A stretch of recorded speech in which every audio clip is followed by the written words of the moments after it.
Jai Gurudev, everybody. Okay, without further ado, let me start. Let us all keep our hands in prayer.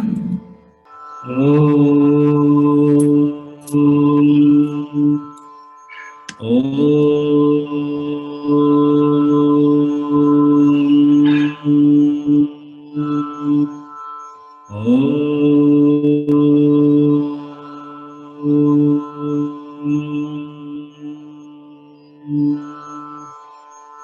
Ajnanatimirandasya Jnananjalashalaakaya Chakshurulamitam mena Tasmai Shri Gurave Namaha. He Krishna Karuna Sindhu Dinabandhu Jagatpate Gopesha Gopika Kanta Radha Kanta Namostute.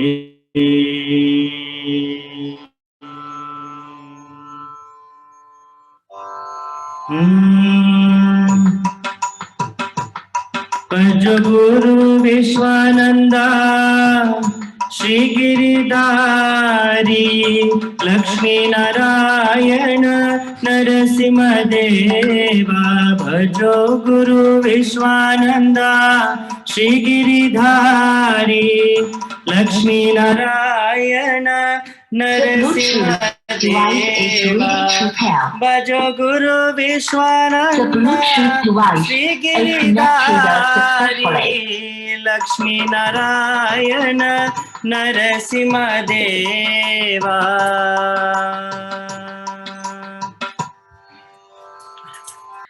Okay, devotees, we are back. Tell me, is it better now? So it's very wonderful to see all of you here. Thank you for making the time to join us. And thank you to Bhakti Marga South Africa and their team for arranging the satsang on such a short notice. My deepest gratitude to all of you who were involved in it. So today, I wanted to speak about the Guru Gita, just as a session that reminds us about this never-ending, unconditional flow of mercy that comes from our Gurudev, Sadgurudev, Paramahamsa Viswananda. And I thought that it would be nice for us just to meet before I do leave back to India. I thought that I'd like to share some of my thoughts, and hopefully I can inspire you by engaging more and more in that divine relationship with Gurudev. I have got a few slides that I'd like to share, quotations and commentaries on the Guru Gita from Guruji. And also I'd like to talk about how to incorporate this into our life as devotees, how to use the opportunity given to us, not only to serve, because sometimes we always think service is just the physical action. And when we look at this physical action, we get often very carried away by the physical actions of us, because we are human. And it is no fault, actually. It is just a matter of correcting. So when we look at ourselves and we see that we get carried away, we become unaware, it is only a matter of understanding that it needs to be corrected and not forming such thoughts as guilt and sadness, anger, all the qualities that you would not like to have in your life. So without further ado, let us go on to the first slide of the presentation.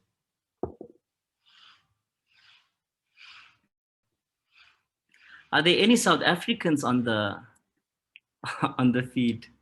Oh, and my pranams, Danva pranam to Swami Parantapananda. Thank you for joining. Swamiji, would you like to say anything before we start? I just see. Jai Gurudev Bhaiya. Jai Gurudev, Guru Bhai. How are you? Oh my God, how are you? So long So we nice never to see see each other. So long we never see so each other. long, so long. Luckily, I rushed and came for the Guru Gita. Rushed in the kitchen and came. How are you? But are you still in Durban? No, I'm in Joburg. Okay, yeah, look at us. So we were actually very excited to share with you something. I think Swamiji would like to start the surprise we have for you. But they won't even understand.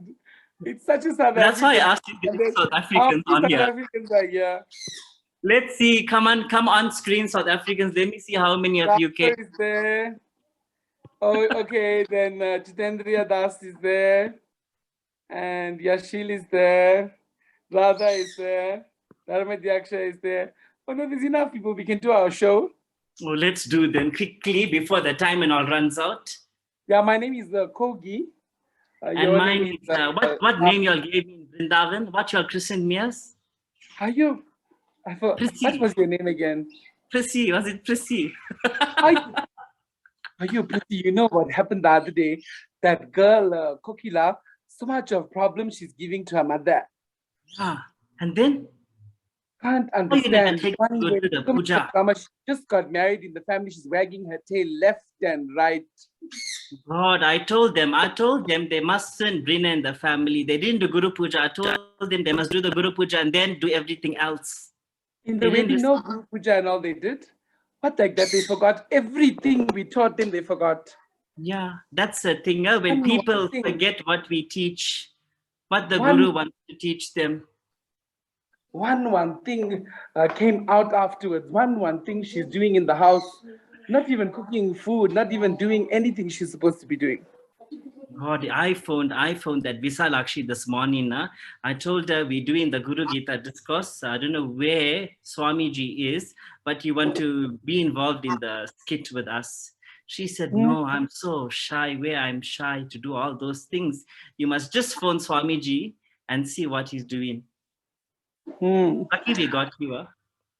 Yeah, so disappointed we are. Hopefully everything can work itself out. She can put herself in the charan of Guruji. Yeah, it will work out very well. It will work everything. That's what I'm trying to tell the people today. If you just trust the Guru and his teachings, everything will work out. So true that is. So that's what it's about at the end of it. So Swamiji is going to lead you in the 4 verses that he's chosen about the importance of the Guru, since everything we have comes from him. And so that's what he's going to share with all of you today, just to see how it is that in our daily life, there's so much ruckus, so much drama, so many things are always going on. But when we keep our eyes centered on him, everything works itself out. Okay, Swamiji, you continue. Thank you, Guru Bhai. Swamiji, thank you so much. Jai Gurudev. Jai Gurudev. So, it's so wonderful to hear from my Guru Bhai after so long. We normally have, this is the relationship that, is there and exists through the grace of the Master. And that is true for all of us as Guru Bhais and Guru Bens. As you know, the concept of having a Guru is that we all are one entire huge spiritual family with so much of disagreement, but within the disagreement, that love resonates and binds us together. And this is beautiful when devotees are on a path with a Guru. And when you look at us as the family of Bhakti Marga, we have so much of richness to share with each other. We have so much of not only love, it's not only the matter of love, but it's the engagement that we have with each other, the simple things like going somewhere, eating out, and we owe all of this to one common factor, and that is the Guru.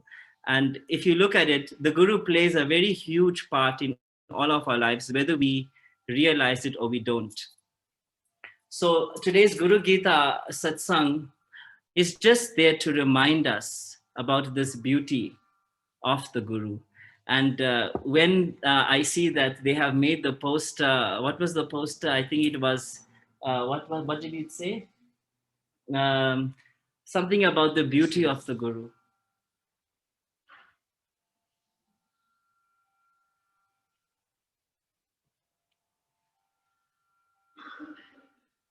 So the poster was understanding the true beauty of the Guru. And this is also part of that understanding, is that we all share this bond that is carrying us to the goal, which is to reach salvation, to reach the Paramapada, to reach Vaikuntha. And it is only through the Guru that we can actually or really attain this desire, this end goal of ours, is to exit the cycle of life, of birth and death, and to emerge one with the Supreme Sriman Narayana. So I'd ask, we can share the slide now. Just forgive me, I'm very old, backward can I say in these things, so Dinanath will be helping me.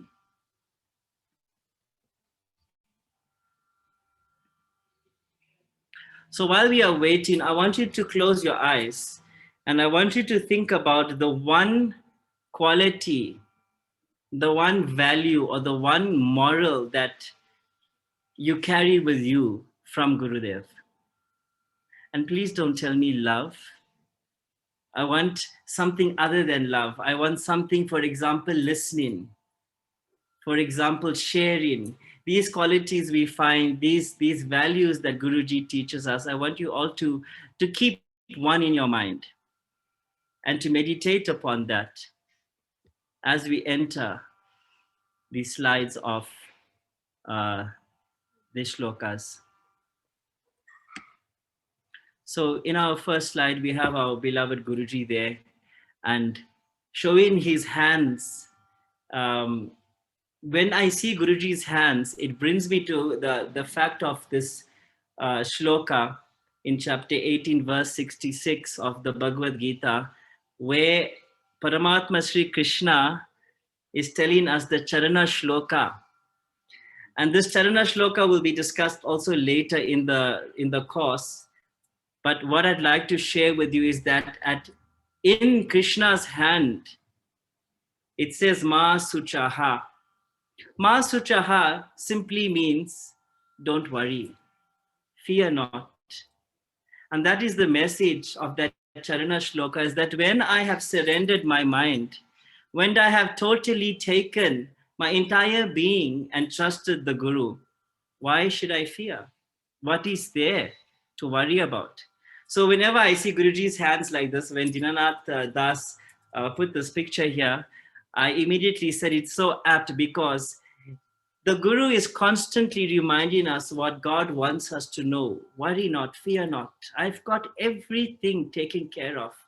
The only thing that you have to do is trust.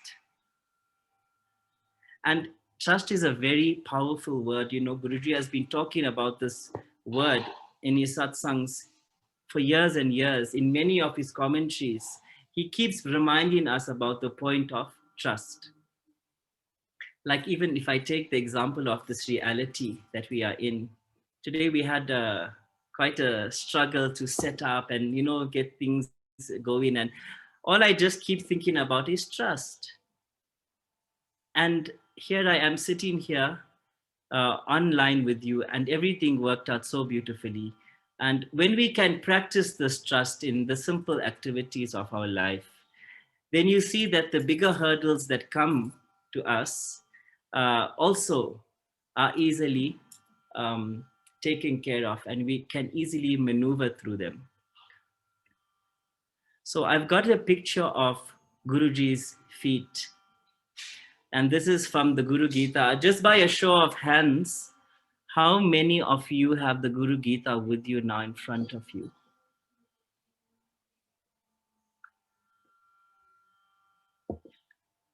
Okay, that's beautiful. See, it is very important to always keep. Thank you for raising your hands, yeah, because I really couldn't see everyone at once on the screen. I forget there's a tab to raise hands. Yeah. So, you know, have a picture of Guruji's Guru Gita there is one very important thing there that stands out to all of us on the cover, and that is, besides his beautiful lotus feet, it is the reminder of this book being the guru-disciple relationship. It explains the relationship between the guru and the disciple. And sometimes we are very educated, in our life. In the Western intellect, we have our degrees, we have our masters, we have our doctorates, our PhDs, we are progressive in our careers. But sometimes, through the divine association of each other, we have to remind each other about that particular relationship that is so present, which is the guru-disciple relationship, and how much more we can do to nurture that relationship. What is the things that I can do to nurture this relationship? And if you looked at Guruji's satsangs during his birthday celebrations in Springen, you would often hear him say in the last couple of years that he only asked two things of the devotee: who can tell me what it is? Or he would like two things of the devotee, not ask, but who can tell me that in the comments? What is it?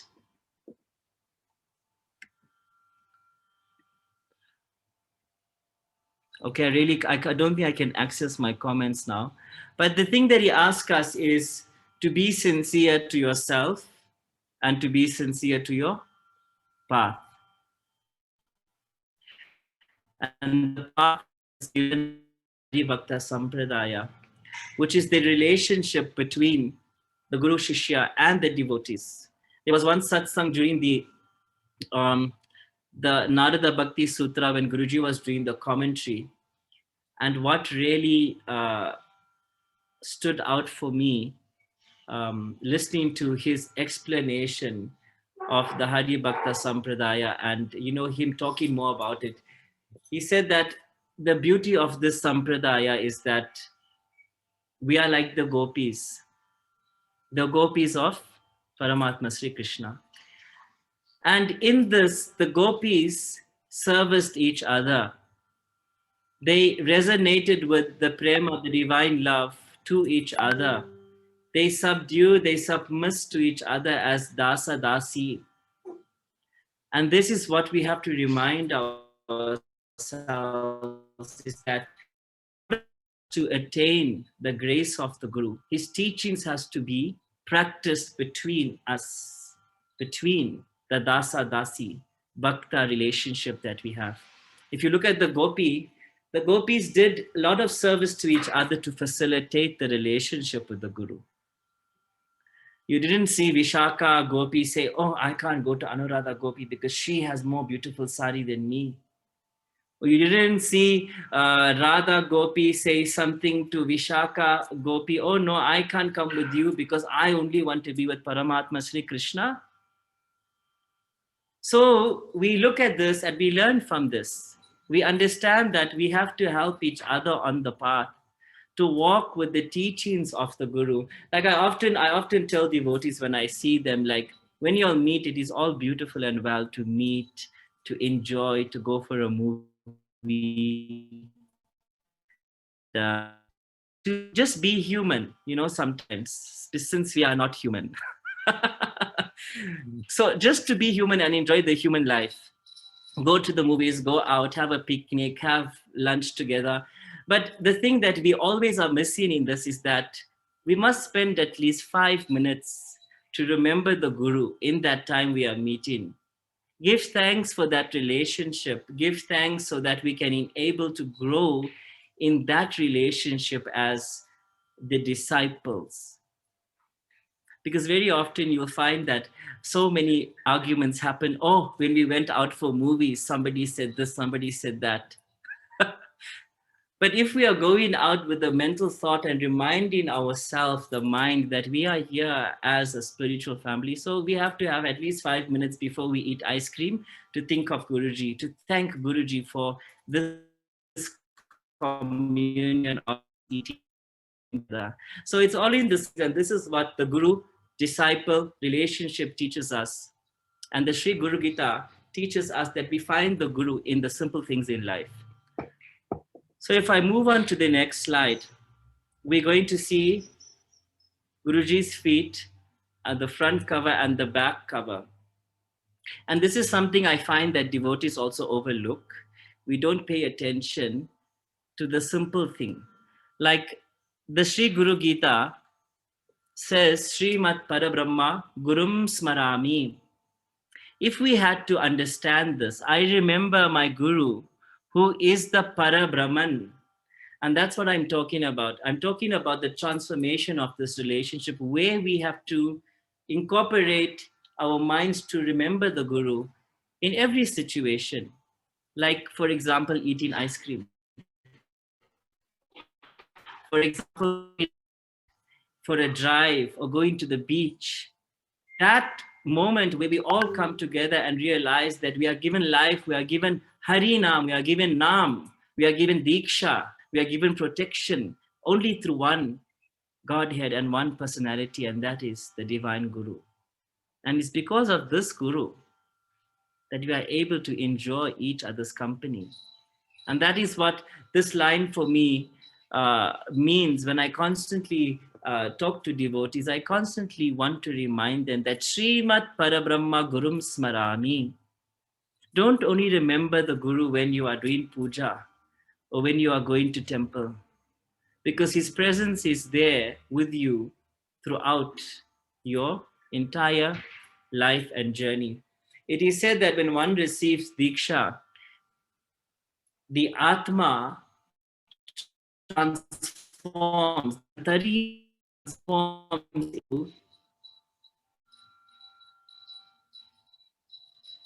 Antaryami transforms into the Sakshat Parabrahman, which is the Guru. And it's this power of the Guru that brings one onto the path more and more, to engage more and more in the divine service. When you understand that after Diksha, after initiation, the Atma has a stronger pull on the five elemented body. And that's something I'd like to touch on today also during the course, is the essence of intellect and how this Prakriti and the Purusha facilitates each other to the path of realization and understanding. So when we look at this concept of, we must understand that the Guru becomes the eternal witness from within. And that's why when you don't do your 16 rounds of Japa, you must be a little bit scared. Because the Guru is witnessing each and every action. He becomes a witness of your actions, of your thoughts and your actions. And not only that, you carry the entire vibration of the lineage from the gurus, like this. It goes on and on for centuries. Imagine, for janmas. So that kind of understanding must prevail in a devotee. The sacredness, the sanctity of receiving the initiation. And when we understand that, yes, we have to take it serious. I am the devotee of my Guru. So I have responsibility to know the teachings of my Guru. I have the responsibility to understand the commentaries of the Guru Gita through the eyes of the Guru. Chakshur ulimitamena tasme Shri Guruve namaha ajnana timirandasya. Jnana means this knowledge. Jnana anjala shalakaya. Anjala means this Jnana anjala, this vision. Shalakaya is nothing but ointment. You know, when you get bitten by a mosquito, what you run for? The mosquito ointment. You are spraying yourself from head to toe. When you have a sprained muscle, when you have pain in your body, you take the ointment and you rub. What does the ointment do? It removes the pain. The same way the shloka is saying that the ointment to remove the ignorance. And when you look at such a shloka, like we say it every day, but we have to say it with the understanding of bringing the vibration of what it actually means. Because when we are saying Gyan Anjala Shalakaya Chakshurulimitam Mena, my vision, I will see life. I must understand life through the eyes of my Guru. How my Guru understands life, how my Guru sees life, how he explains this life to be. This is what this one line in the shloka means. And if you understand this one line, you incorporate it in the relationship with the Guru. You read the commentary of Guruji, of the Srimad Bhagavatam, the Srimad Bhagavad Gita, the Sri Guru Gita, the Gopi Gita. There are numerous compilations, commentaries, bhashyas of Paramahamsa Viswananda, where he has taken such complicated shlokas, such complicated philosophies, and simplified it so that we, the normal people, you and I, can relate, understand. But it's not just relation and understanding, but being able to practice it in the most practical way given to us by Gurudev in such modern times. So coming back to Chakshurulimitam Mena Tasme Shri Guruve Namaha, when you look around you, when you are seeing this life, not life as in such, just look inside your room. If you look around your room, you have to see the things around your room in the vision of your Guru. If I look at Radha Mataji's room, I see the beauty in the green paint. So when I look around, I look at the beauty of the Guru in everything. And that also comes to you and I. That comes to what I'm talking about, sharing this relationship through the Guru, having the spiritual family because of the Guru, having the Harinam, the Nam, the Diksha, the initiation, the opportunity to serve because of the Guru.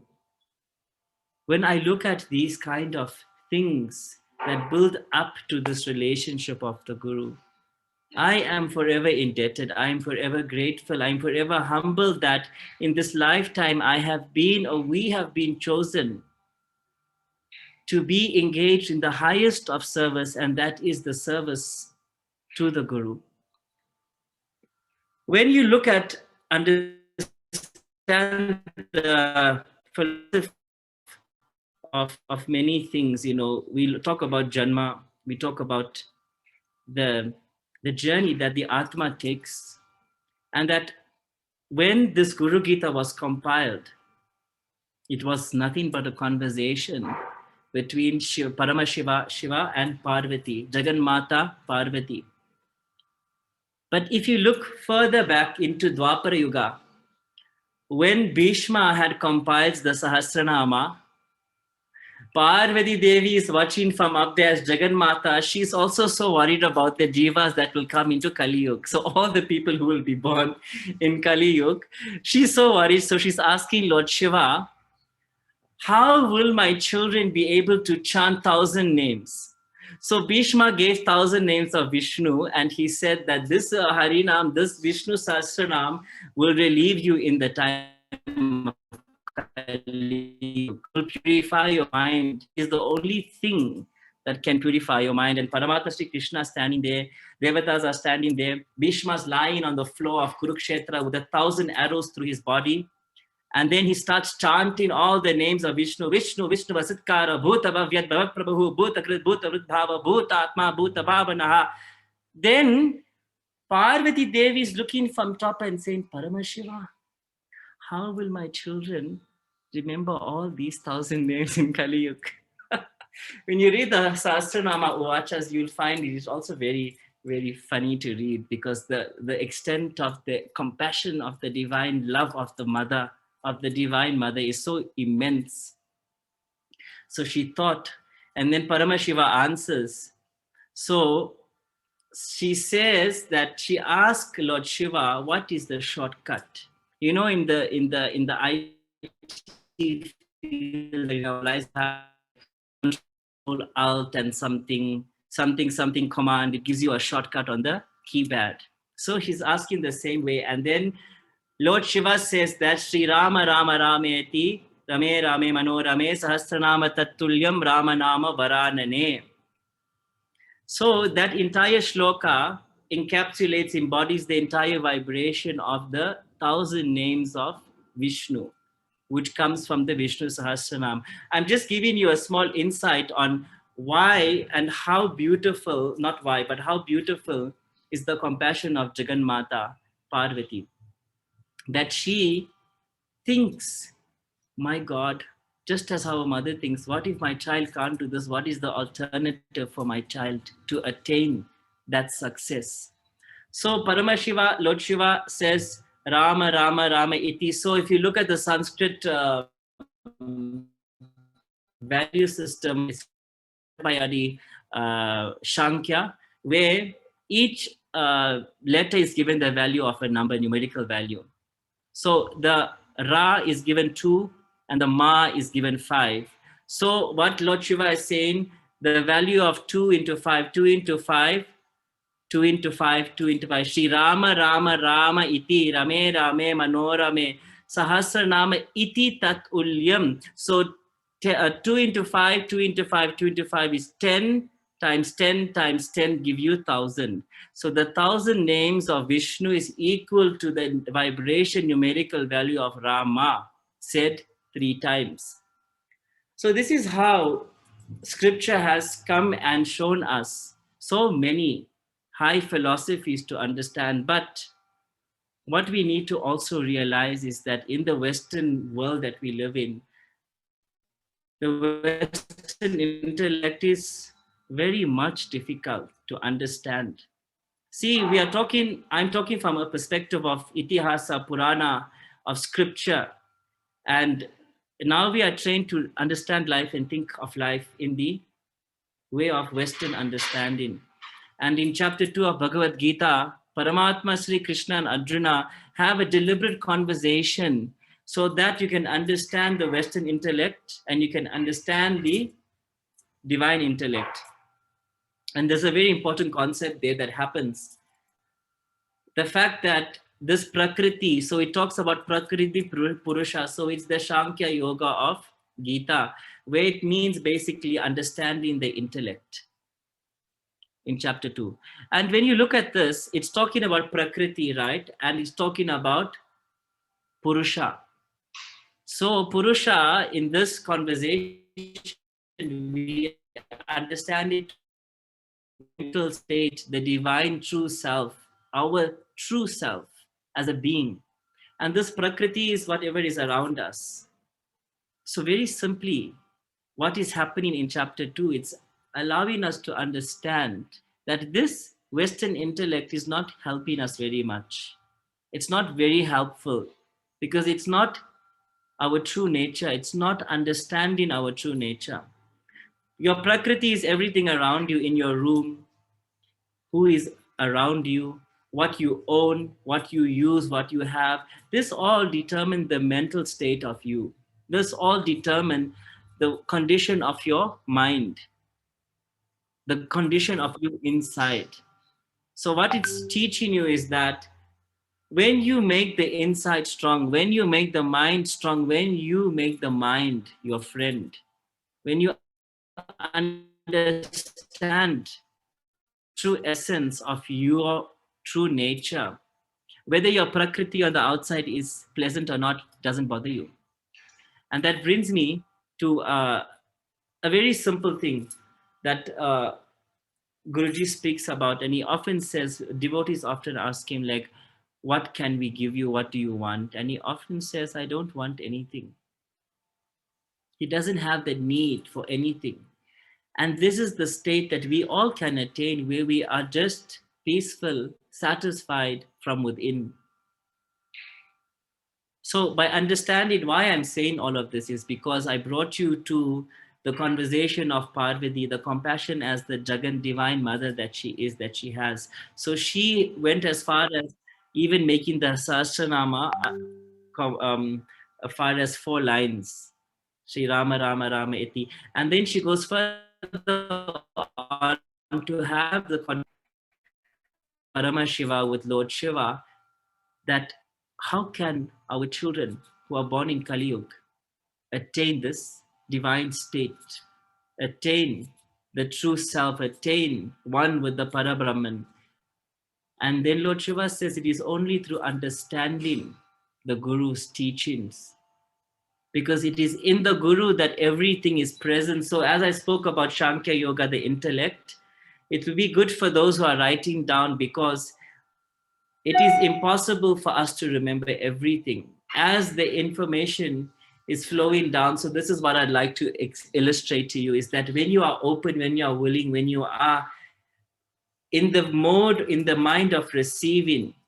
So if you look at Western intellect, it is constantly, what is it? Ascending. It's always going up and up and up. Like you got from grade 1 to grade 2 to grade 3 to grade 4. And then you get to matric +2. I don't know in other countries what you call matric. Then you get to college. So the Western intellect is constantly in ascending nature. And then by the time you become knowledgeable in a field, you're like already 40 years old. and then you have to use all your money now to take care of yourself, because now you are getting sick. So all your money goes into your medical aid. So this is how the boundary of the Western intellect binds us into this Maya. But when you look at the divine intellect, the knowledge that comes from the Guru is coming from above. It's coming from scripture, coming from Bhagavatam. It's coming from Guru Gita, coming from itihasas. So all we have to do is be able to receive. You put your hands up and you do the hokey pokey. No. You put your hands up and you receive that grace. You receive the teachings. You receive the teachings of the Guru. But what do we do? Because of our Western intellect, we question everything. No, but that doesn't make Swamiji. How can Ra equal 2 and Ma equal 5? Who said that Ra is 2 and Ma is 5? Who said Rama carries the value of 10? So scripture, if you look at even Hindu scripture, Hindus have even acknowledged that the number or the thing 0 existed way before. So recently, scientists are saying this is the universe, that is the universe. Newton came up with that Newton law, Einstein came up with some quantum physics thing, and then it went on and on and on, and still they're trying to now come to a decision about this greater cosmic universe. But whereas we as Hindus on the path with the Guru, all we have to do is just receive. All the information is descending upon us. But what is the mind doing to you? The mind is causing the conflict. The mind is destroying the relationship of what you can receive. And that brings me to the next slide, which I'd like you all to take some time and kindle that beautiful relationship with Guruji.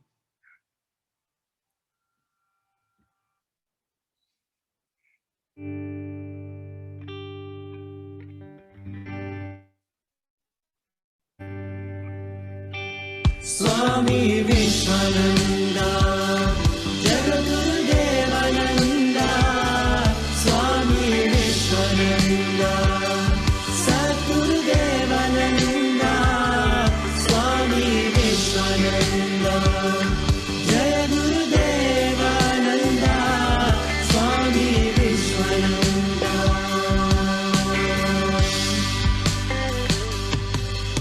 I didn't know that you was right behind me, and I didn't know that you walked right beside me. I just felt all alone in this cold and lonely world, and then I found you, Swamiji, Swami VishwaRanga.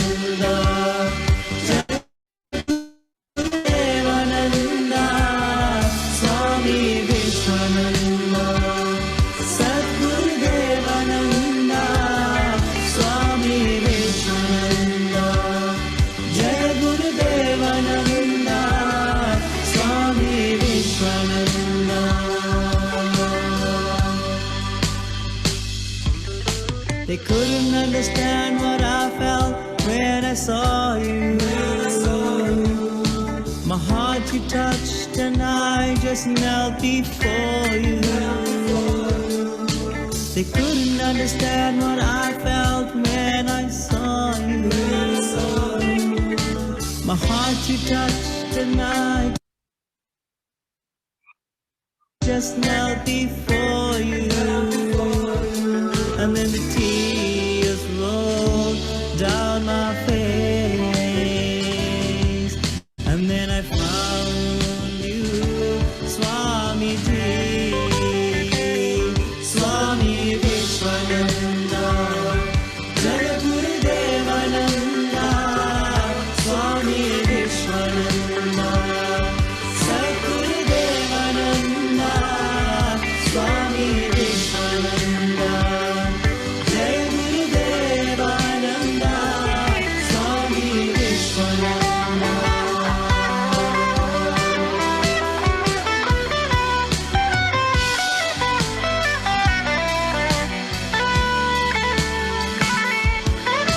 I wondered where God is, and I wondered what He'd look like when they hit me and abused me, and I just felt like quitting. And then the tears rolled down my face every night. And then the tears rolled down my face every night. And then I hear this whisper come to me. You belong here with me. Swami VishwaRanga Jagadguru Devananda, Swami VishwaRanga Sadguru Devananda, Swami VishwaRanga Jaya Guru Devananda, Swami VishwaRanga. Swami VishwaRanga Jagadguru Devananda, Swami VishwaRanga Sadguru Devananda, Swami VishwaRanga Jaya Guru Devananda, Swami VishwaRanga.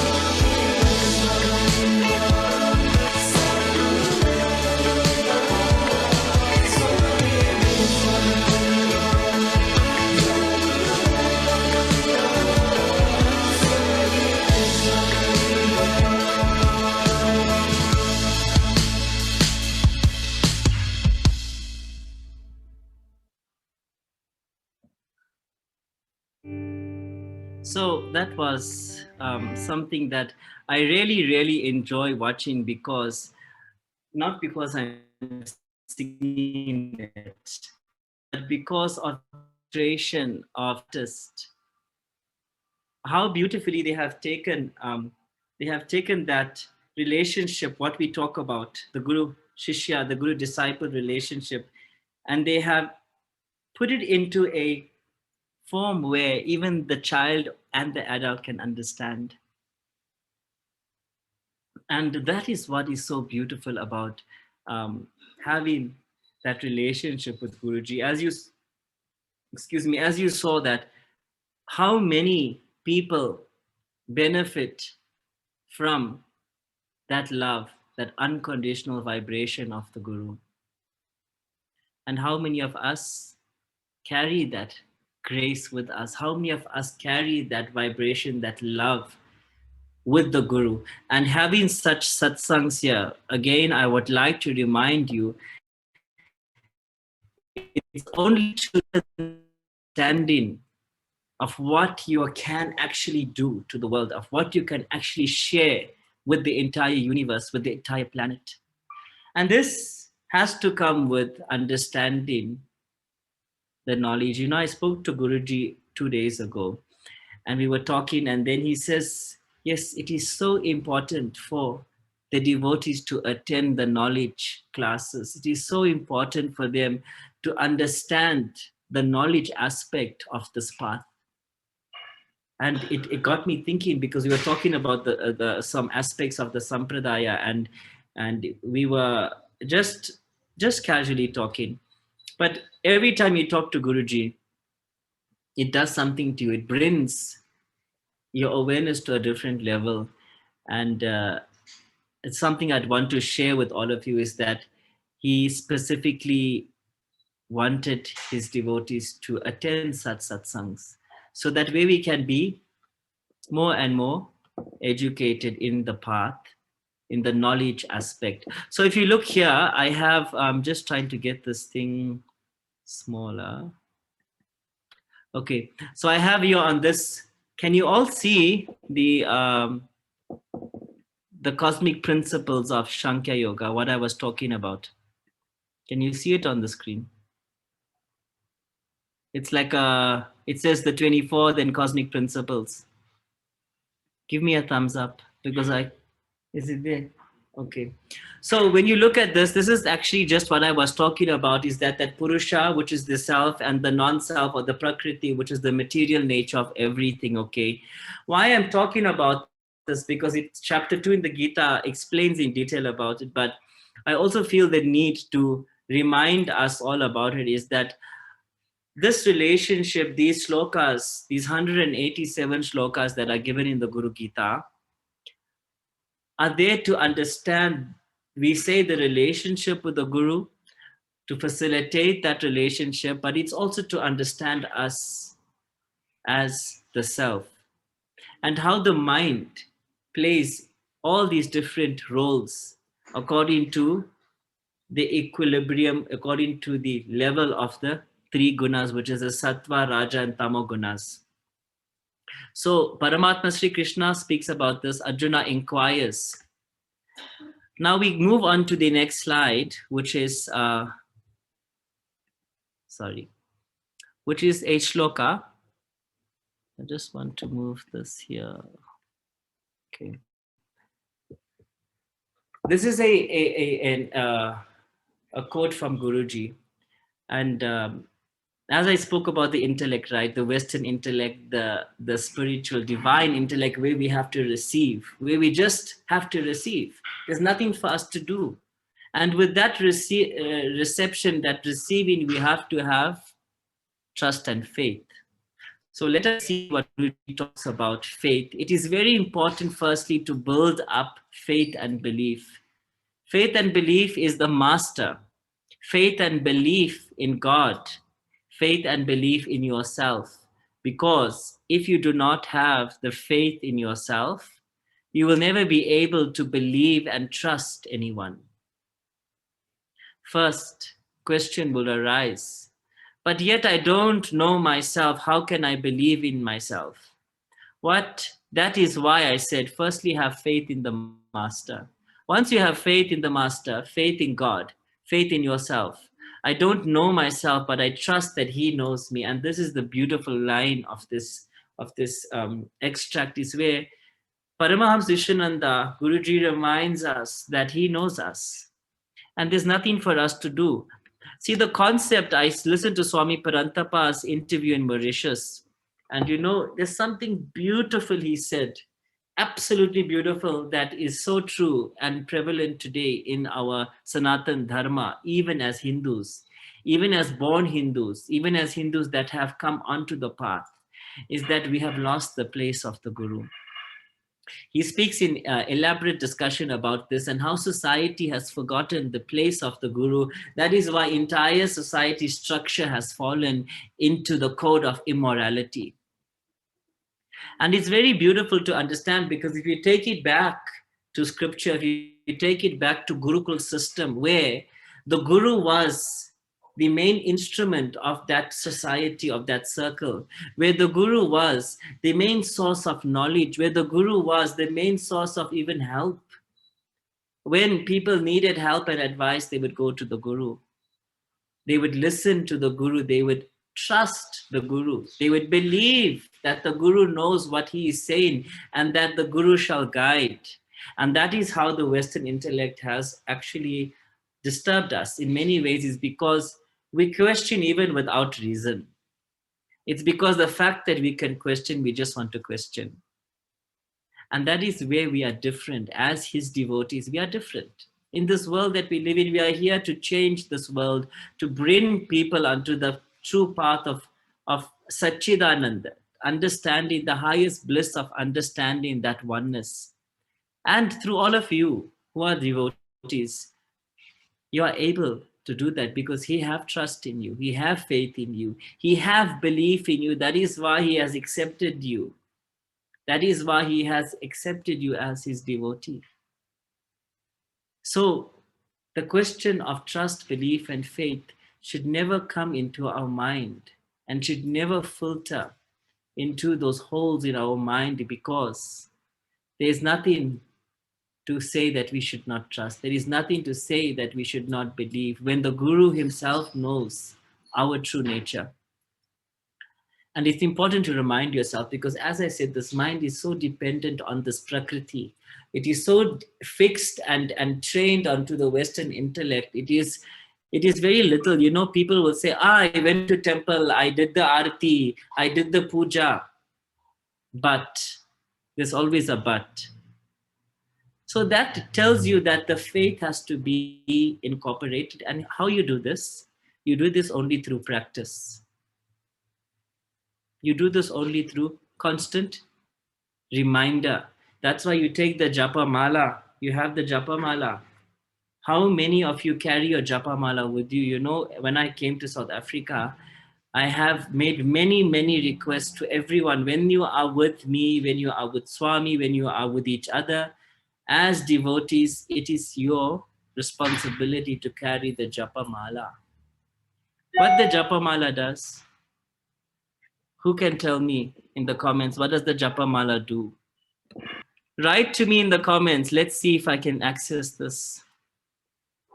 I want to know from you, all of you who carry the Japa mala, what is the Japa mala? What does it do? Let's access those comments here. Kalmashi Dasi, it transforms the mind. Very good. Madhurya, to calm the mind. Very good. Pushtya Dasi, very good. So we all understand one factor that I see in most of the messages is one occurring word, and that is the mind. So everyone is very familiar with the mind, which is good. Reminder to keep chanting the name Avishka Maharaj helps to remember the divine. So look at all what we are saying here. I want you to look at the stores energy. Bhakti Marga, South Africa. Okay, Mahabala, reminder and remembering the divine in all the time. Very good. Yashil protects from the negativity of the mind. Good. See, everyone here on this satsang understands what it does.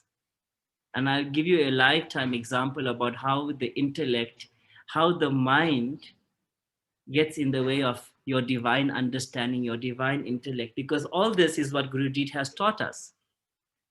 But how many of us are constantly practicing and being persistent about it? It is a reminder to continue chanting the name of Bhagwan. Yashil Radha Swadaya Dasi says that. So yes, how many of you do the japa every day? Minimum 16 rounds. You can press your raise my hand. So from this moment onwards, how many of us are going to start? Because see, as I said, this is not about showing a devotee, oh, you are doing this wrong and you are not good enough. It's not ever about that. It's about showing that something is lacking somewhere, and then there is space for the correction. Like meditation, I will give you a very general example. When one meditates, so many concepts have been placed over meditation nowadays. Even the posture of meditation has been imitated to such an extent that you would actually think that you have to sit in Padmahasan and have Jnana Mudra, and then everybody will know that you're meditating. But also for many realized people, meditation can even be while they're sipping on a glass of Coke. Have you seen that? Have you not seen that? In many realized masters, there's many videos I've seen.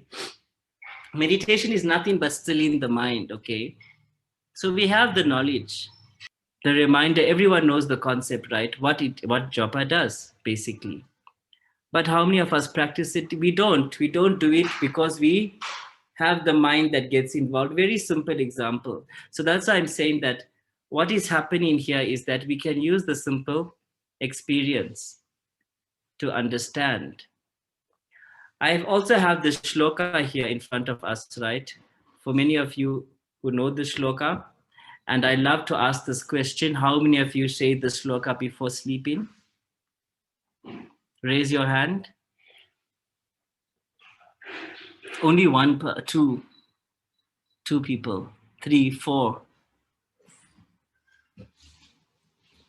Who else? Yeah, 5, 6. Yes, and that's good. That's good to know. At least 6 to 8 people are saying the shloka, because I know it's a Guru Gita course, but also this is not to say that we should not reinforce the teachings of the Guru. And one of the teachings of Guruji is that this shloka should be chanted before we sleep. We look at the different translations. That is another discussion, another topic. But as devotees, I always enforce that the japa has to be done. The japa mala has to be carried. Just by carrying the japa mala, you're reminded, okay, I have 2 minutes free. Let me do some japa. Let me chant the name of the Lord. But sarva dharman paridyagya mam ekam sharanam braja. Why I took this shloka? Because I want you to understand what it actually means in words.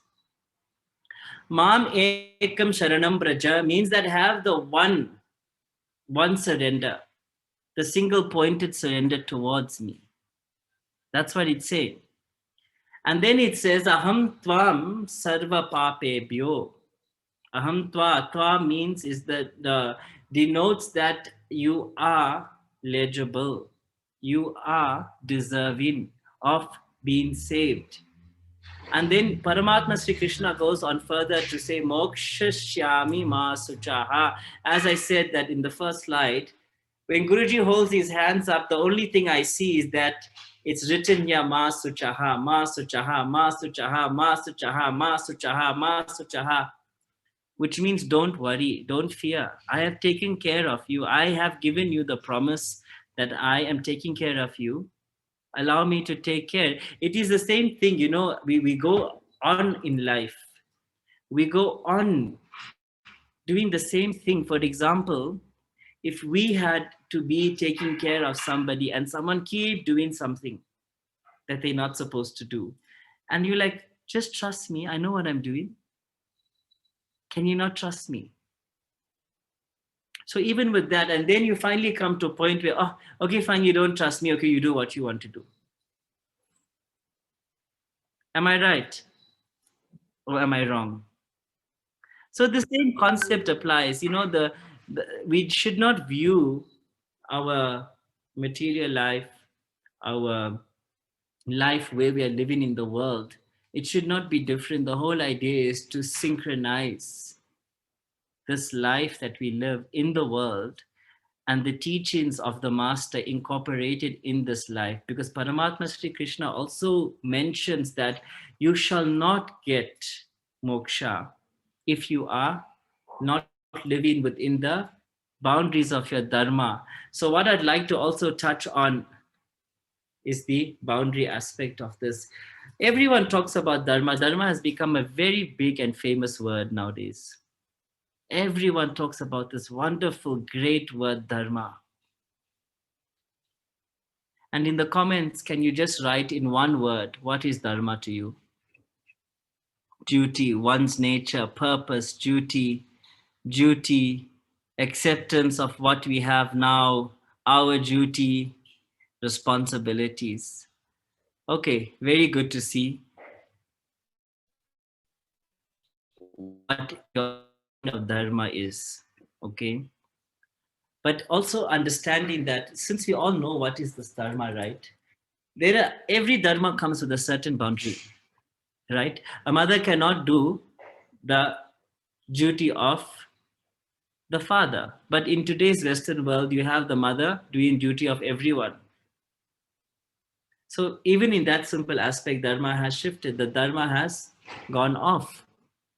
The boundary in Sanskrit, we have this term called Maryada. Maryada means, if I directly translate it in English, it means respect. But Maryada there is no actual word for it. The closest you can get to this word is called boundary, basically. So why is boundary so important on the spiritual path? In knowing this entire Guru Gita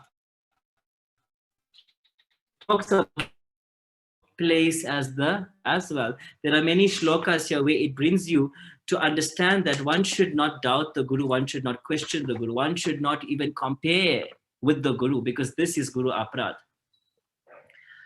So when you look at all these things, it's teaching us Maryada, it's teaching us boundary.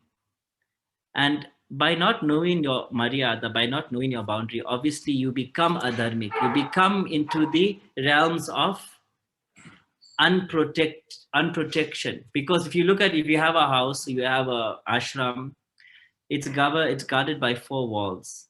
If there is any war, that walls are protecting you, they are your boundary. But when you will go outside of the wall, what will happen? You may get injured, you may die even, because you are not protected by the boundary. In the same way, we on the spiritual path have a boundary, confined within that dharma of that boundary. Like a brahmachari cannot do the work of the rishi. The rishi cannot do the work of the Swami. The Swami cannot do the work of the Guru. Do you see? The devotee cannot do the work of a brahmachari. So it's very, very simple to understand actually. But when the ego is involved, you don't want to understand because you take it very personally. But the actual fact of what this Guru Gita is teaching you is disciple relationship means also Maryada. It means being in the confines of the Dharmic boundary. As a devotee, how can we question the Guru? How can we see questioning and inquiring are 2 different things? Please understand this very clearly today. That Paramatma Krishna took Arjuna to the center of the Kurukshetra. Sena Rubayo Madhya. Sena is the army. Center Ubayor Madhya. Madhya means neutral ground, central ground. He has taken purposefully to show you that what is questioning and what is inquiry. The art of inquiry is far more superior to questioning, because in the art of inquiry, that's why I always tell devotees, even in Vrindavan, when you read Gita, also read and understand the art of inquiry. Because when you are inquiring, you are able to receive, you are seeking, basically. Arjuna didn't ask Krishna, tell me why I have to kill these people. But the disrespect was not there. The eagerness to understand, to receive was there in the samvada, in the conversation. And that's what we have to also learn through the scriptures, through such Gitas like the Guru Gita. There is an art of inquiry which helps you to stay within the dharmic boundaries of Maryada. And very often we have forgotten that. And I'd like us all to remind ourselves, questioning is different, inquiry is very different. And when you inquire, you shall receive the divine knowledge. Because when you inquire, the ego is not there. When you inquire, the pride is not there. But when you question, you have already made your mental answer. So that's what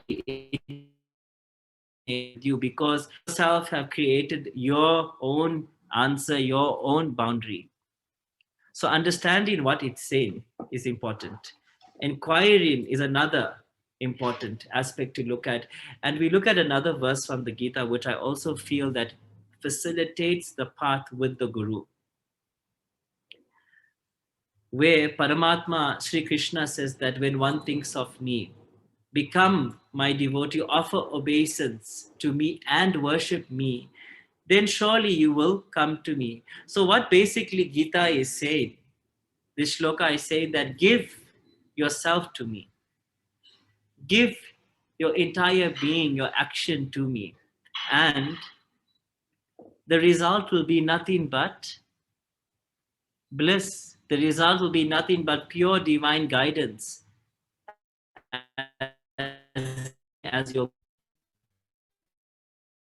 in Gita, Arjuna deliberately mentions one particular word in Sanskrit, and is this word is known as Shishyastestam. Shishyastestam means that just take me now as your student.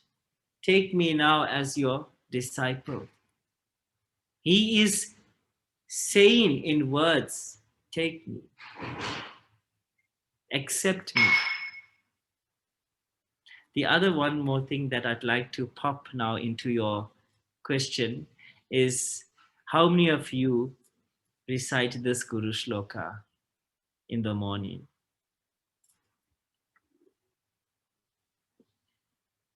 Very good.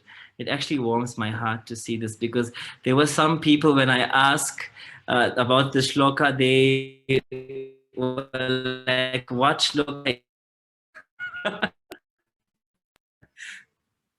So look at how beautiful the shloka is, right? Everything in this shloka, well, the translation is there. I need not go into that translation, but everything in this shloka is teaching you as that shishya, as that disciple, is teaching you to be humble, is teaching you to be prideless, is teaching you to be egoless. If I remember my Guru, who is Parabrahma, who is the Supreme, who has no form, who is omnipresent, who is omniscient, then where is my doubt? Where is my insecurity coming from? That's what you have to look at when you look at the first line. If I remember my Guru, if I understand what that actually means, he is Parabrahman. And then once you accept and understand this fully from the, you will be able to follow the rest of it. I praise my Guru who is Supreme Brahman. Then I bow to my Guru, and then I serve my Guru. And all of these 4 steps is a journey for the Shishya, is a journey for the disciple, because within these 4 steps, your ego and pride arises a lot. When you look at the actions of us, sometimes it is done out of pureness of our attachment. And then when you look at, even when we serve the Guru, what it's teaching you is that the one that has the pride even when serving the Guru, that seva is not counted for. But that's what we must look at. We must look at not feeling sad or upset or guilty, but we must rather concentrate the energy on shifting and correcting. Guruji mentions so many times in Vrindavan, he doesn't want a perfection from his devotee, he wants transformation. So you are rude one day to somebody, you cause aparad, you cause offense, you do something that should not be done. You're not a bad person, but you have to also understand the transformation must take place. Everyone on this journey constantly is transforming through his grace. And that's why we speak about the mind so much. We have workshop even to understand how the mind works. Swami VishwaRanga, he have so many classes on taking the devotee through the guidance of Guruji on the journey of the mind. Need to know that it is very difficult. But understanding this simple, this is Guru Kripa. The fact that you can say this, for example, before you had a Guru in your life, if you had to say the shloka, it means nothing, it have no power. Because who do you direct all that energy to? One day you'll get up and say, Srimad Parabrahma Guru Smarami, you'll think of Paramahamsa Ramakrishna. Then the next day you'll have a change of heart, then you'll think of Ananda Mayima. Then the next day you'll think of Nirmala Mataji. Then the next day you'll think of Swami Dayananda Saraswati. Then the next day you think of Adi Sankaracharya. Then the next day you think of Ramanuja. So where is that energy going? Where is the power of that shloka stand? Where does it stand? So by having the Guru, that oneness is already there. You just have to look at that single point.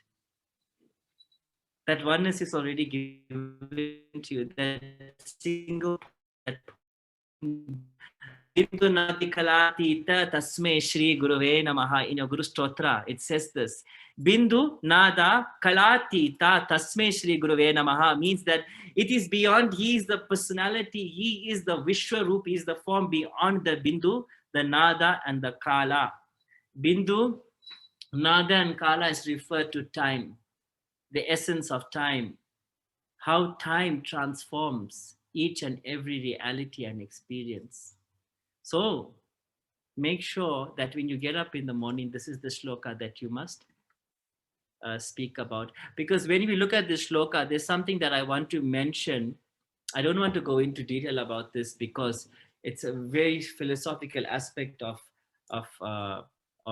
philosophy. But if you look on the screen here, we have tattvas. Tattvas mean nothing but the truth. Okay.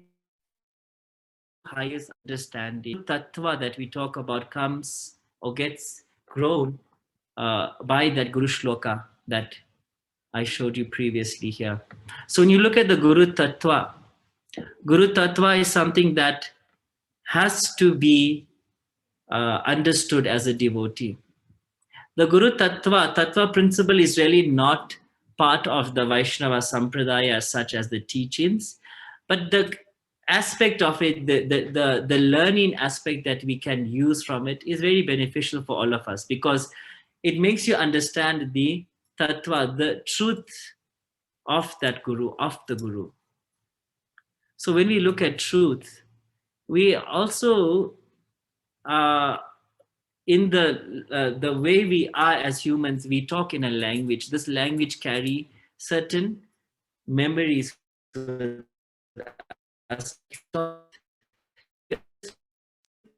Truth is different. Truth is different. The actual meaning of it, because our words carry our actions. So when we look at scripture, as I said, that always come back to the point that when we are talking about scripture, when we're talking about religious or philosophy like this, we must understand that it is coming from descending nature, not from ascending. When you go to the office and you log on to your work calls and all of that, then you can be ascending in nature. You can role play as much as you want from 8 a.m. to 5 p.m. But when you come back to your home or you come back to the ashram, you are still going to have to find life as his disciple, as his shishya. So we must understand in this, we can role play, but we should not be attached. I keep saying to devotees, when you come to the temple, please leave your PhD crown outside, your CEO uniform outside. They have no place here because here it's only Guruji and the structure he has created. So whatever you are outside in the world have no place within the shrines of a temple. You have no place within the shrines of where the padukas of the Guru lie. Because in that, we are reminded that we are all on this journey to attain the Supreme. And no one has any title. And when we go to God like this with nothing, we are nothing. So many Arvas have spoken. Arvas, you all are familiar with who Alvas are, but they have made themselves deliberately, with the high knowledge that they have deliberately made themselves. Tirumangi Alva constantly refers to himself as ugly creatures. He is the ugly creature waiting to receive the grace of Sriman Narayana. If we move on to the next slide, let's see what the next slide holds for us. It's a verse of the Guru Gita. You people must be so happy. At least some way we are talking now about the Guru Gita.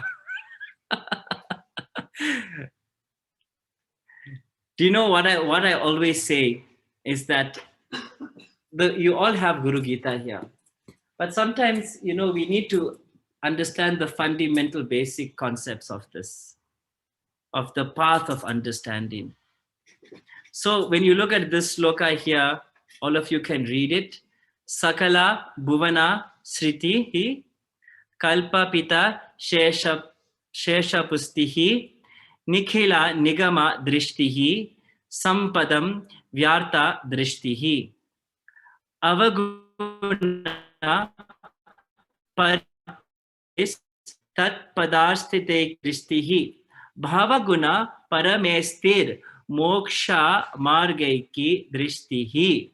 So what is the beautiful part that I see in the shloka is that the ultimate, and though giving rise to the worldly qualities, is firmly set on the final goal of salvation.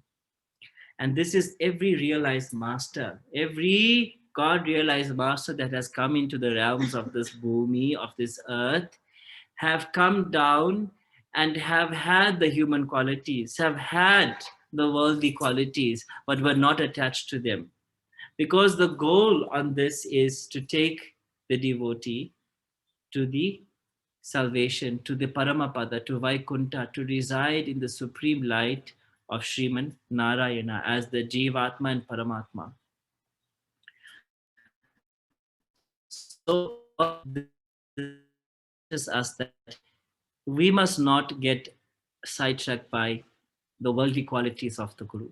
Okay, the glance is enough. When we used to be in India and any Mahantmas or Swamis used to visit us, when they leave the ashram in Srirangam or wherever we were, the most important part of their visit is when they would glance as they leave. They would glance as they leave. If they drive off in the car, they would glance. It's come from the side of their eye. They just glance at the floor of the entrance. And this is the moment of grace that happens, that apparently in this moment, in this window where that glance happens, is that every Devata sends the blessings to that ground, to that place where, and that's why when they glance and they move, then we bow down. And we say farewell to them. Important. This verse reminds us of that glance that Guruji or the Guru has that nourishes all things, that goes through the physical, penetrating and nourishing the supreme being within us. Verse number 69.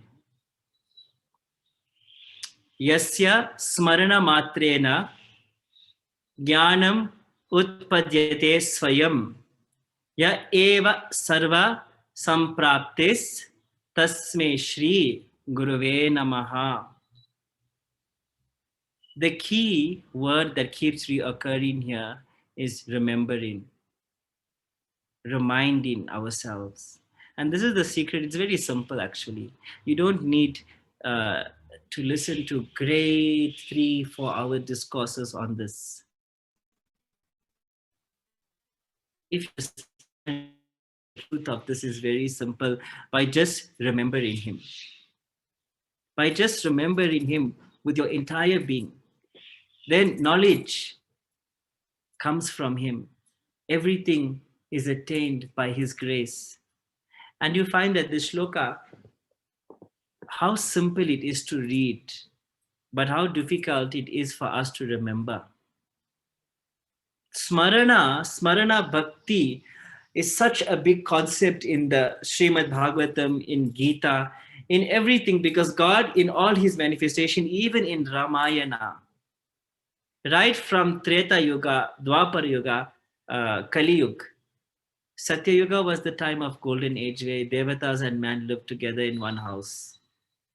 Okay, but Treta Yuga, Dwapar Yuga, God has been reminding us through his avatars, his Smarana Bhakti. The key to everything in your life as a devotee is Smarana. Smaratam Krishna Virani Leela Bhanga Nirikshitam Hasitam Bhashitam Changa Sarvana Sitilaha Kriyaha Sarichailavano Desat Mukunda Padabhushitan Akritani Kshamananam Tataf Padam. So gopis tell Uddhav is asking, don't you miss Krishna? Gopis are saying, I don't miss Krishna. They are just trying to now be like, they don't care about Krishna. So I don't miss Krishna. I see Krishna in the river. I see his footprints on the Yamuna, banks of the Yamuna. I see his dhoti on the trees of the Yamuna banks. Why should I miss him?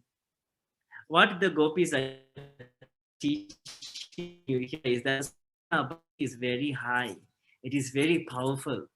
When one remembers the Guru, when one remembers the teachings, when one remembers the Bhagavatam, when one remembers the Gita, all these teachings that come from him, when you remember it only, it can have that power and effect.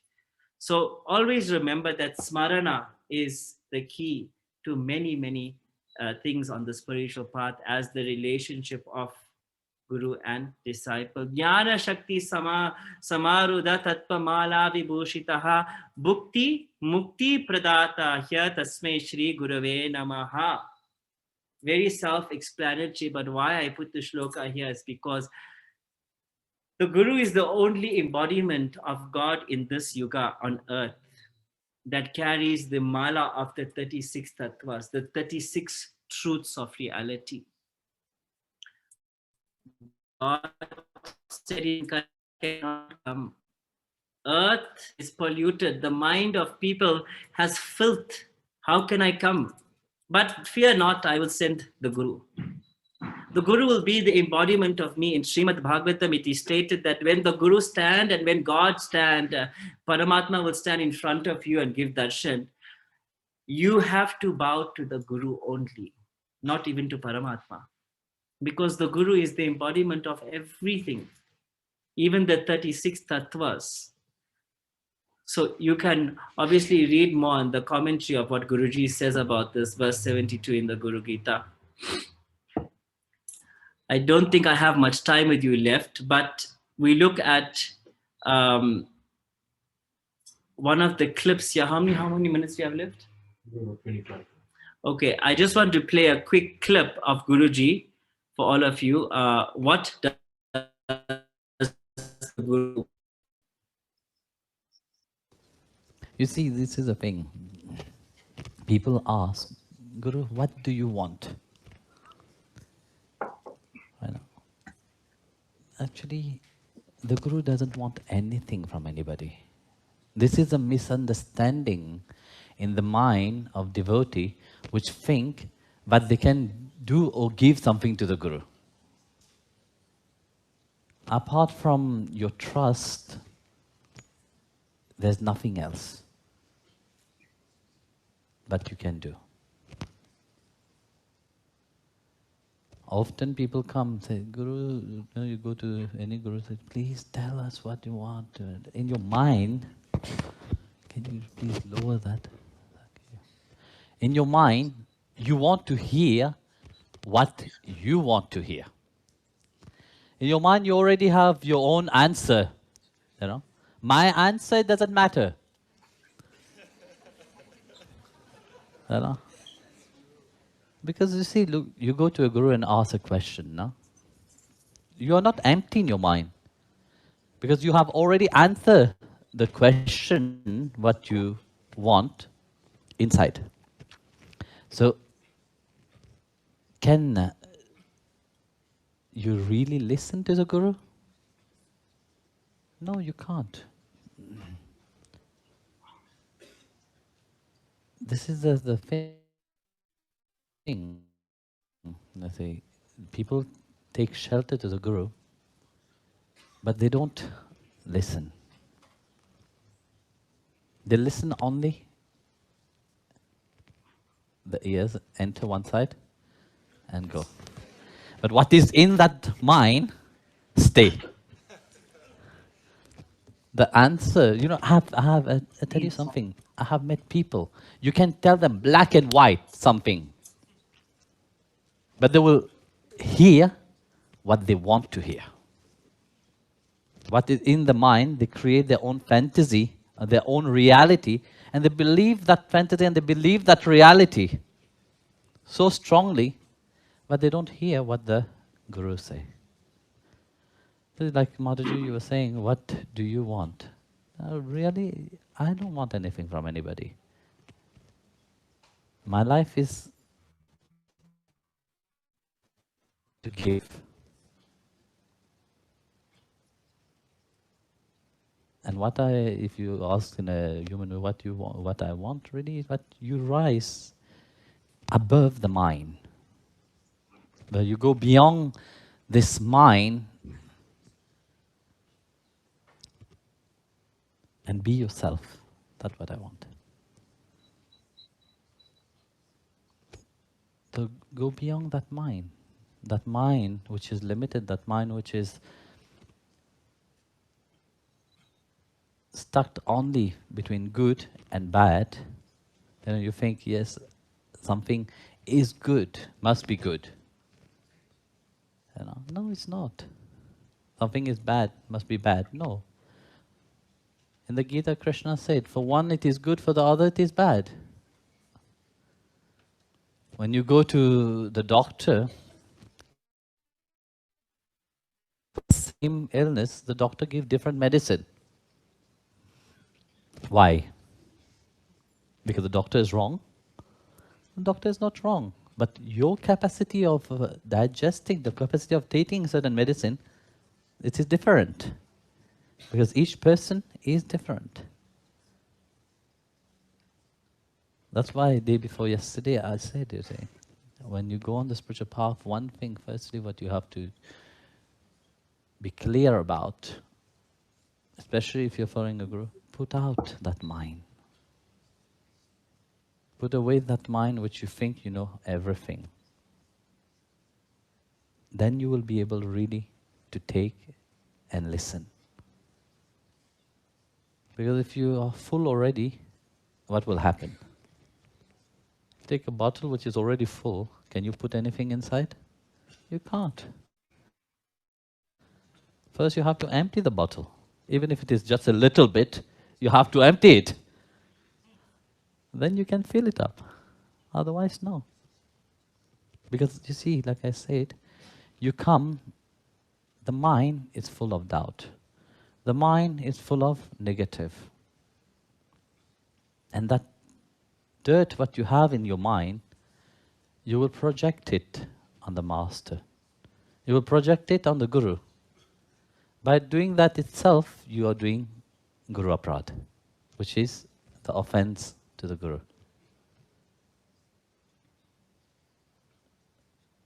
So, firstly, empty that mind. That's what Krishna said to Arjuna. Do your dharma. You have to do your duty. You know, without doing your duty, you can't live.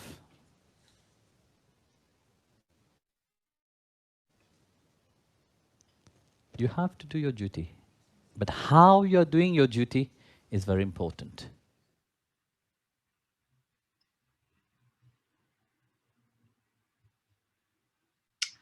Yes, that clip always makes me feel like crying, because I know when Guruji says, you know, it's not very often the Master says things like this. And when he reminds us that he always gives, he's always giving. And all of us experience that with him. And his teaching, his, his request for us is always so simple. And yet, we are so complicated. Or shall I say, we are so complexed. How do I get out of this thing? Yo, me and technology.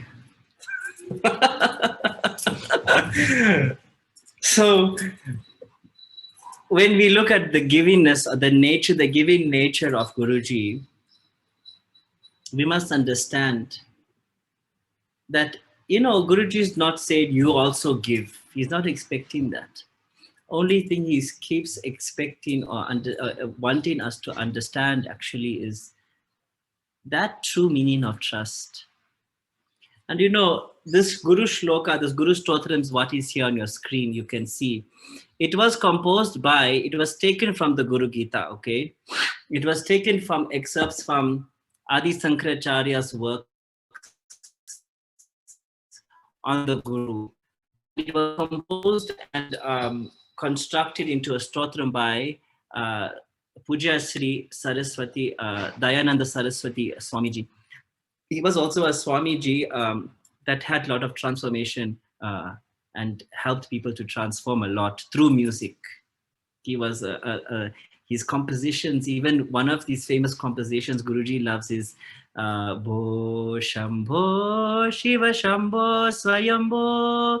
So he composed a lot of songs, but in the aspect of raga therapy. So these shlokas were composed by, constructed into a Guru Stotram by him, but during the decades, it has become absolutely popular in all Gurukulas across India. Every Gurukula in the morning starts the day off in the Gurukula with Guru Stotram. And look at meaning, Ajnanati Miranda explained that meaning. Jnana Shakti Samaru Atva Mala Vibhush explained that one. Look, there's Mannata Sri Jagat Guru Sri Jagat Guru. Sri Jagat Guru, who the only Guru is Jagat, and the Jagat Guru is the Sadguru. Mama Atma Sarvabhuta Atma brings that Mama Sarvabhuta, all that physical aspect, all that Pancha Bhuta, the 5 elemented forms of everything, is brought to us into sight by the grace of the Guru. So when you look at this shlokas, you must understand meaning. I think the most powerful hymns that to venerate the Smarana remembrance, as I said, Gita. Everyone know Bhagavatam. Known it at some point on the soul's journey, but now that you find your true nature of these things. That's why I say Guruji, in Vrindavan itself, non-believers, who I'm a lot of high position and in front of Guruji crying. Why do we cry? Why do we have that feeling of sorry, we are back. So this is what I'm talking about, the Guru Stotram. Even if you can't read the Guru Gita every day, okay, you might to read and Stotram also, because this is going to facilitate the Smarana Bhakti. And if you did the devotee course, which many of you must have done, you understand what is Smarana, what is the 9 forms of Bhakti, and also what is also the most important Bhakti, which we have discussed in the Guru Gita, is the Dasya Bhakti.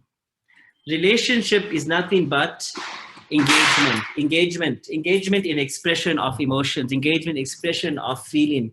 So when you look at a relationship, all of you have been through some kind of relationship in your life. Isn't it? Yes or no? So what are the things you have done to engage in that relationship? What are the things you have done to grow that relationship? All of you are thinking love relationship. What do to engage, to facilitate, to make that relationship alive? And this is known as Dasya Bhakti. In Dasya Bhakti, The principle of that teaches us that we need to engage in the service. Have the life full of servitude towards the Guru. Make garland for the Guru. Make prasad for the Guru. Make the prasadam that the Guru enjoys, like Mauritian biryani, vanilla tea. What are the other things Guruji's favorite? There's also this other kind of cake, which I forget, they make in Vrindavan. So these are the ways the dasya, the dasa, the dasi engages in the relationship, performs, venerates the Guru by singing the slokas, by doing the Arathi. If you can have to do something, it must be done physically. No. It's not physical experience. If you, I know in South Africa, if you grow up and then you always have this one uncle that is like, he's cheeky. You can't even argue in front of him, like, and then you'll hear like stories. You remember how this uncle hit that nephew because he was talking out of turn. But everything that we remember is done out of action. Let us not go to hitting and fighting and violence. Let me try to be sattva in nature. When we go for darshan, when you have that interaction with Guruji for the first time, or when you see him in darshan, that thought, that remembrance of that feeling, what you felt when you see him, that is what Smarana Bhakti is, engaged in servitude. Because if you don't remember, like so many people, they will see, it's not, it's even, you know, when you are as a human being, when you are as a spiritual, when you are as a devotee, actually, there are so many things that these values supposed to be teaching you. You're supposed to incorporate it in the life, in the living actions of you, how you are, how you behave, how you engage. So Smarana Bhakti teaches you many, many things, because it is through the Smaranam that you'll be able to act the good things.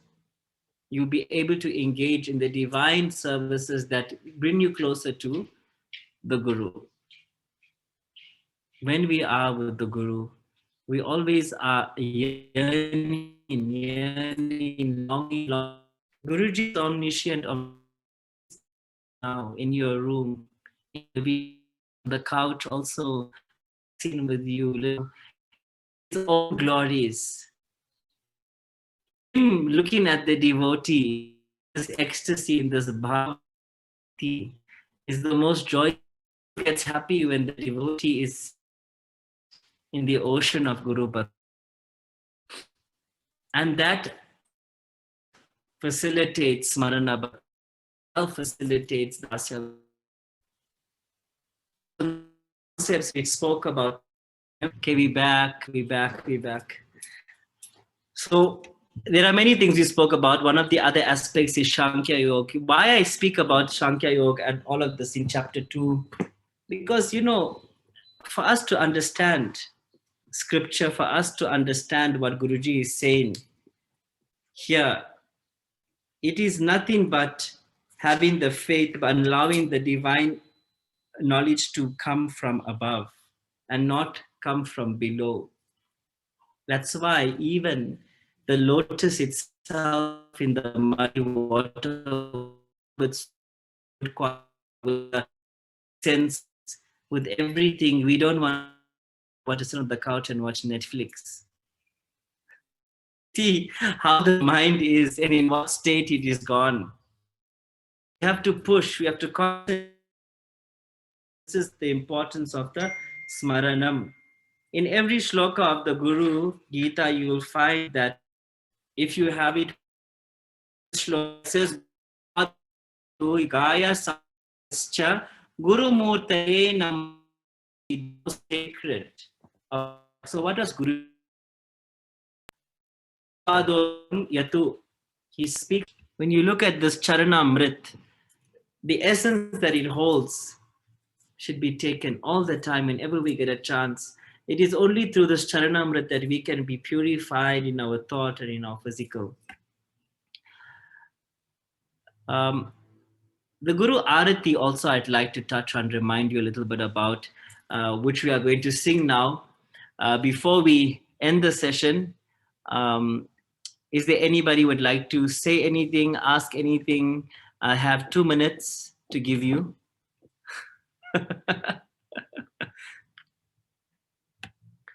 You can unmute yourself. I don't know how it works. Remember, at the beginning of the session, I asked you to keep in your mind the one quality that you have received from Guruji, that you incorporate, that you practice. So maybe you all can have a turn to say that quality and to share it with everyone here in the Sangha. Jai Gurudev Swami. Hey Gurudev, who is this? Vishwambara. Oh, Vishwambara. Oh yes, how are you? I can see you now. Sorry. The quality that I thought of immediately was obedience, because that's the quality that Guruji says that we need to have the most. Why? So that Swamiji can shout at you. No. Because whenever Guruji talks, he says that obedience is the one quality that we as devotees must have. And it will help us to do what in our path? To learn. Obedience help us to do on the path. When we are obedient to the instruction of the Guru, what does it help us to do? To learn. Very good. Anyone else would like to share? Yes. Come guys, it's your time for interaction now. Or are you all sleeping? Who is sleeping here? Raise your hand. Anyone else would like to share on the quality of the Guru? What? I mean, all of you are Guruji's devotees. So surely you'll have to have one quality you'll take from him. Everyone back. Okay, so what I ask you all just to share quickly, the quality that you take from Guruji as a devotee. So let me start. Yeah. Thank you, Mukund. Thank you.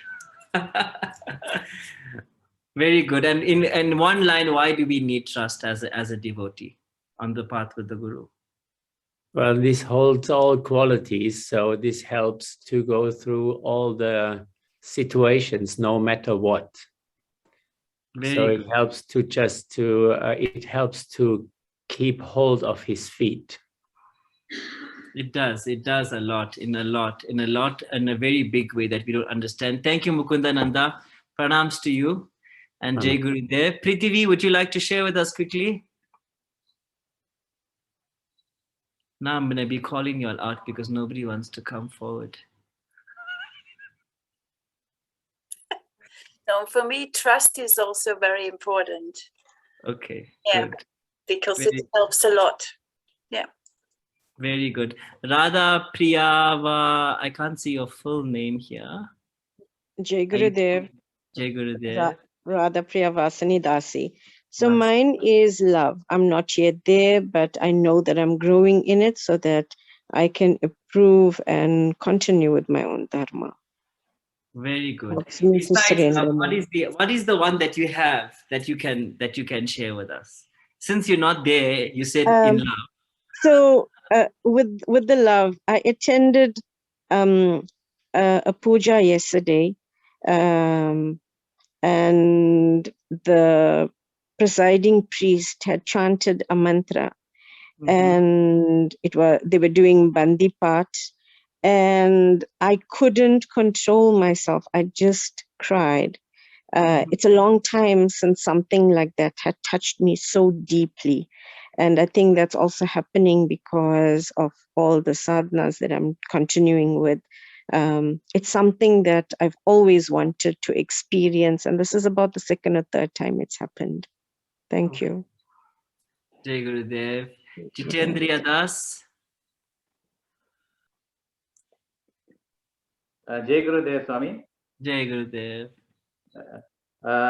Lovely talk from you. I really enjoyed it. But to me, the one aspect that comes out is humility. Can you hear me? Yes. That's very, very beautiful to hear, actually. Yes.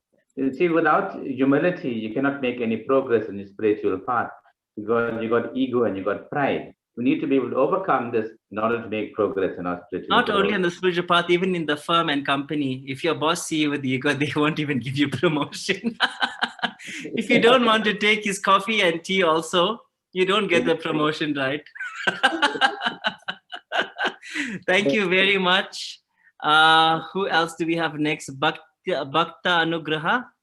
I think I'm saying it wrong. I would say that we have to be more polite and how to say kindness to people, and all the time have Guruji as our example. Exactly. And so and every day I like first verse from Mukunda Mala Stotram. When I am sad or feel bad, I remember myself that every day I do some small steps to him. Very good. Bless you. Much love you. and blessing from Guruji.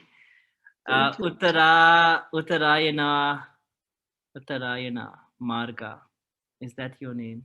Yes. Okay. Jai Gurudev, sorry. Jai Gurudev. For me, it's actually also obedience and trust, because since the first time that I saw Guruji on the internet, this was the first encounter, I just thought like, I just trust him, I don't know, and I just want to do everything that he says, and I just do. And every time a thought comes up, like, oh, I'm so sad, and oh, this is so bad, what happened to me? Then I think like, no, he says this and that, so I just have to go on, and he trust what he says. He knows best. He knows you. And that's what this entire Guru Gita reminds us of, that he knows us more than we know ourselves. Thank you very much, Jai Gurudev. Madhurya Dasi.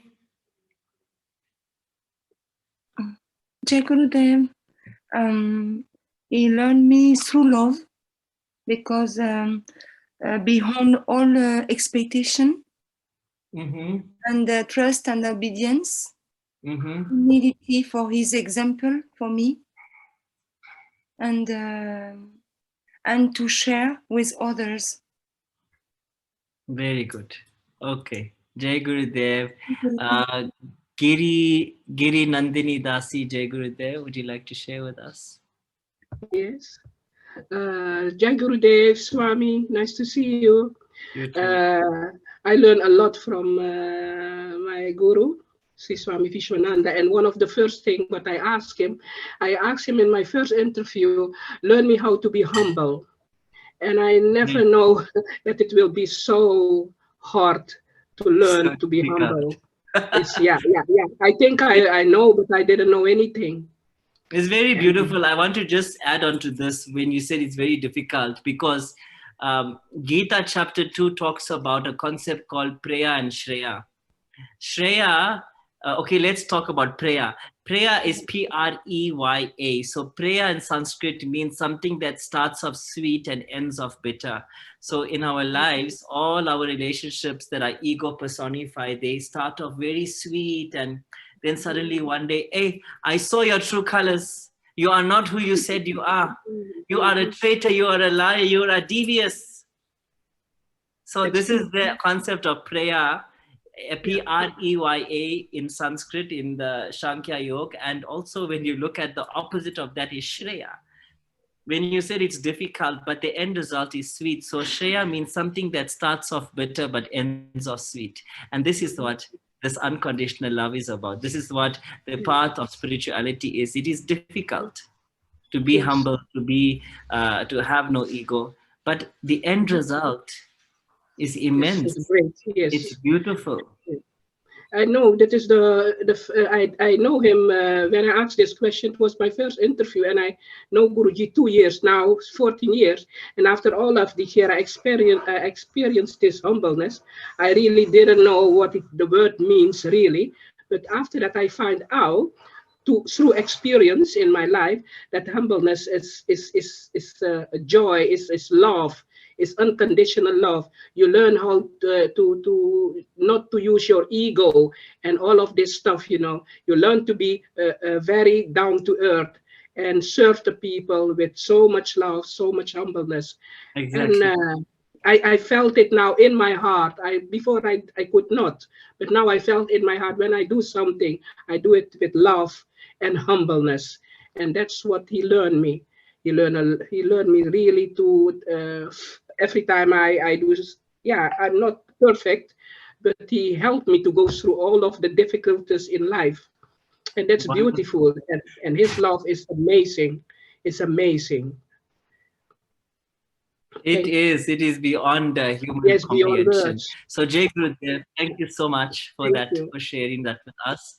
Is there anyone else who's else on this that would like to say anything? Padma Priya Dasi.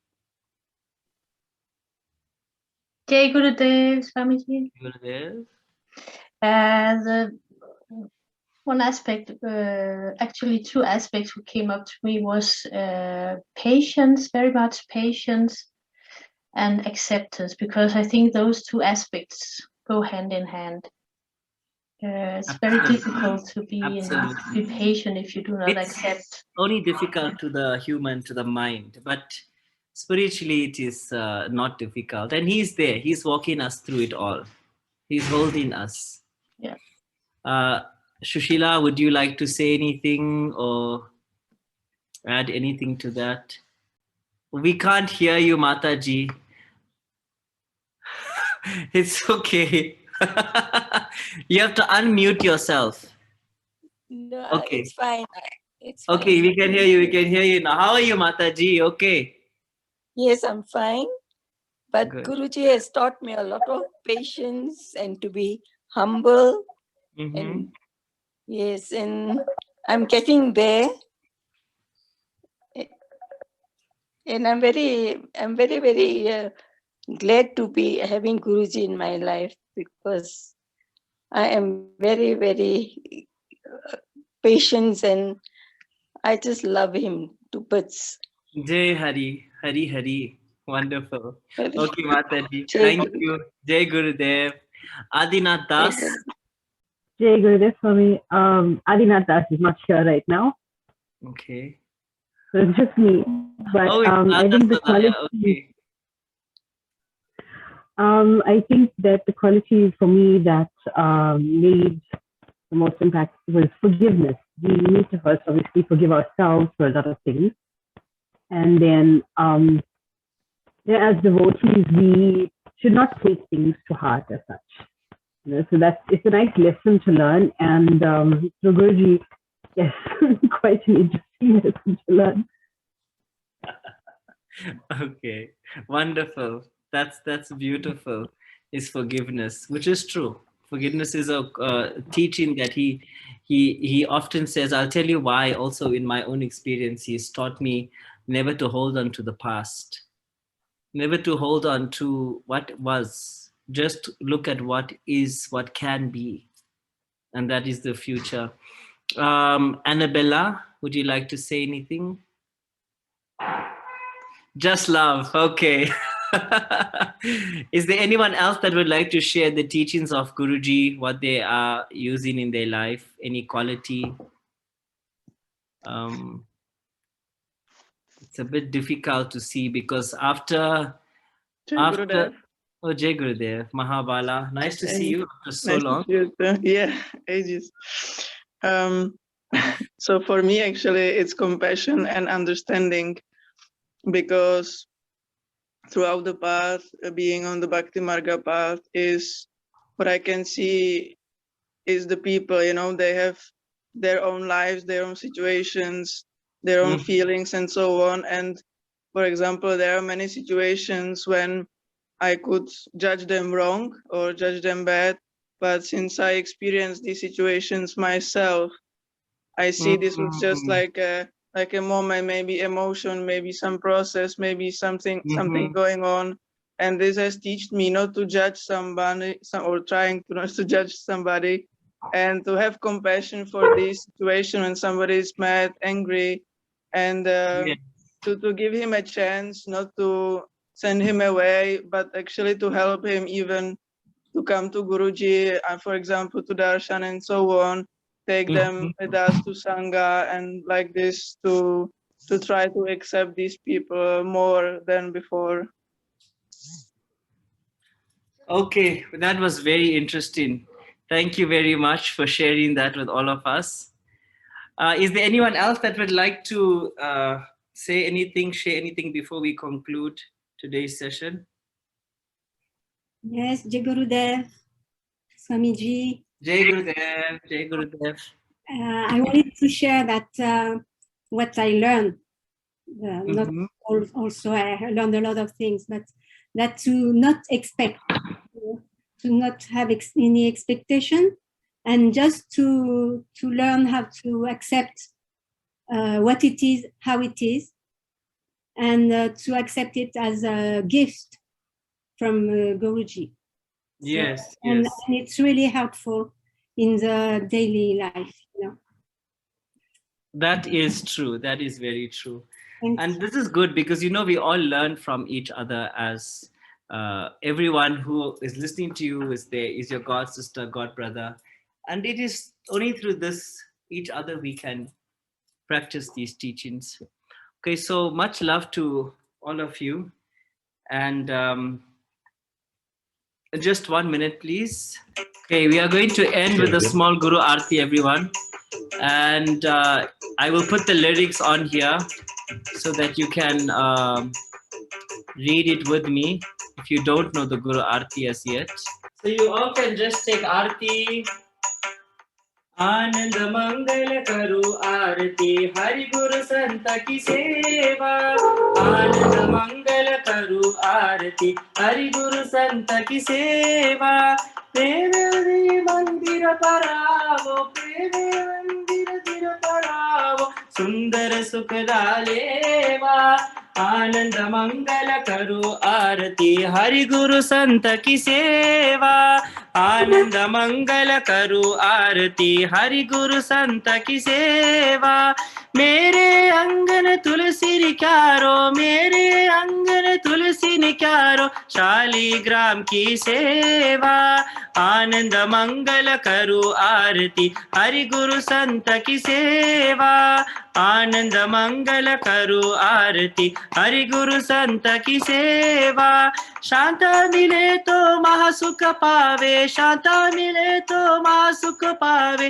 गुरुजी मिले तो मेवा आनंद मंगल करो आरती हरि गुरु संत की सेवा आनंद मंगल करो आरती हरि गुरु संत की सेवा जय जय गुरुदेव कृपा सिंधुनाथा जय जय गुरुदेव कृपा सिंधुनाथा जय जय श्री विश्वानंद प्रिय प्रणनाथा जय जय श्री विश्वानंद प्रिय प्रणनाथा जय जय गुरुदेव करुणा सागर जय जय गुरुदेव करुणा सागर जय जय श्री विश्वानंद प्रेम अवतारा जय जय श्री विश्वानंद प्रेम अवतारा जय जय श्री विश्वानंद प्रेम अवतारा त्वमेव माता च पिता त्वमेव त्वमेव बन्धुश्च सखा त्वमेव त्वमेव विद्या द्रविणं त्वमेव